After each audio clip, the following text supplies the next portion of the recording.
Hi everyone, it's me, Darlene. I am back with this piece of fabric that I created in a previous video.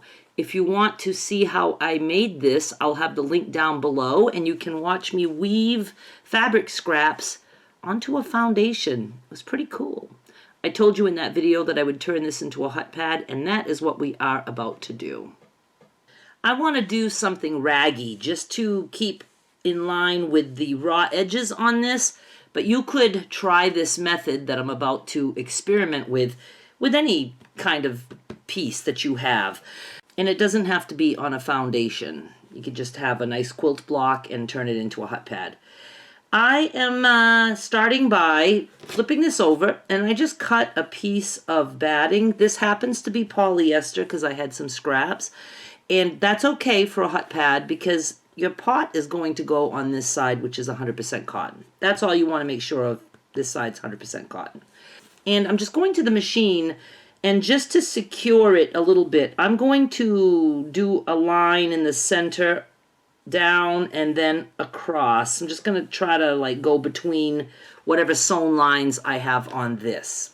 And I sew with the batting side down. And I did that. You can see the lines in the back. They come out pretty centered. I wasn't aiming for centered. I just wanted to put a line between lines that I already had. I want to rag the edges of this, but I can't just put a backing and then snip because there's a lot of stitch lines on this and that won't rag. So I need to add extra fabric around this. And I'm thinking about an inch. So I just found this scrap which was perfect, and I'm going to put that there. And then I found some pink and I trimmed a piece and I like that there.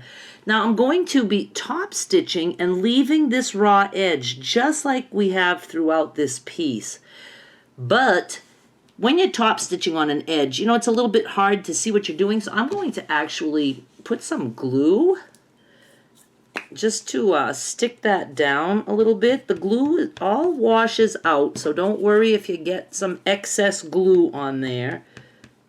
And it's just going to hold it into place when I'm at my machine. Let's just see if that looks even. Just like that. I guess that will work. Oh, I love working with a glue stick. I really do.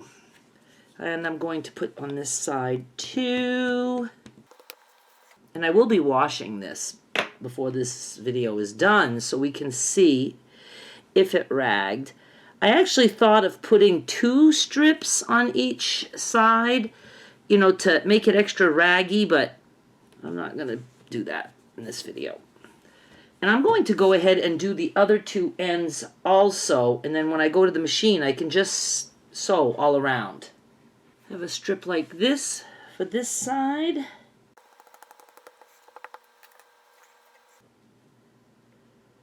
Like that. And I need one more strip on this side. Now let's go with something bold. Let's be brave.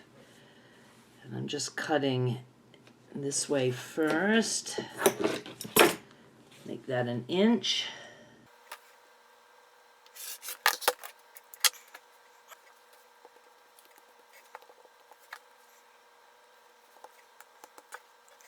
That all looks good. I'm going to the machine and I'm just going to sew down each side all the way across. I did that. Then I remembered I wanted to capture the batting, and I had 2 sides that didn't quite connect. So I just sewed on the batting, put a couple of extra lines in there. It's never going to show. Now we are ready to add a backing and sew that on and then do some snipping. I'm going to start by just trimming off these pieces that are sticking out. And now I'm going to find some fabric for a backing. I need a square the same size as this. I had a nice bright scrap and I thought that would make a good backing. I trimmed it just using this as the guide. You know what I mean, Jelly Bean? Now we are going to just sew this. I'm going to sew all the way around. I can feel that batting. I'm going to sew just to the right side of the batting because the batting won't fray. So we're just going to make sure it's all tucked inside. And I'm going to go all the way around. I'm not going to bother doing any more quilting. This is small enough. This is all going to stay together. So all the way around, trying not to have any batting sticking out. I did that. You can see the line on the back side. I wasn't concerned about thread color. Now we're just going to snip. And, you know, if your fabric isn't matched up perfectly, that's okay because we're snipping. I have these little snippers, but you don't have to use snippers. You can use scissors and just snip up to, but not into, your stitch line that you just created. And you do that all the way around. And you can handle corners any way you like. I usually, although I didn't start that way, I sometimes just go like on the diagonal. Do whatever you want.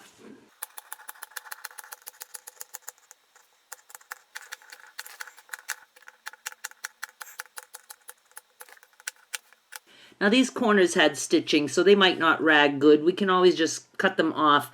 We're going to see how this turns out. Oh, and I wanted to mention, if you look for stuff like this, spring-loaded scissors or snippers, go to the tools section, not the craft section, because they are always much cheaper in the tools section. I paid like $2 for these, and they work great. I'm going to wash this and dry this, and then we will see how it turned out. So far, I'm happy. It's done. It came out so good. That's the back side. Now, the edge, it will keep fraying for a little bit. I snipped maybe 1/4 of an inch to 1/2 inch, and it looks really cute. Now, you know, there's some threadiness here and there. I don't know exactly what you can see. I will be taking close-ups. But what you can do, if that bothers you, you can snip some of those off. Like, you know, there's a piece there that was, you know, kind of sticking out. After a little while, that will be done. Once you get the loose ends, you know, taken care of. And again, you don't have to do it. I'm just telling you, you can if it bothers you. But I really like the looks of this. And since I have no use for it, I will be putting it on eBay. Look at me, I'm obsessed. It's kind of fun to go through and give it a trim. I'm going to put it on eBay, starting at a penny with free shipping, USA only. And you can bid on this nice little hut pad. Let me see how big it is. Here we have about an 8-inch square. 8.5. I'm going with 8.5. This was really easy to do.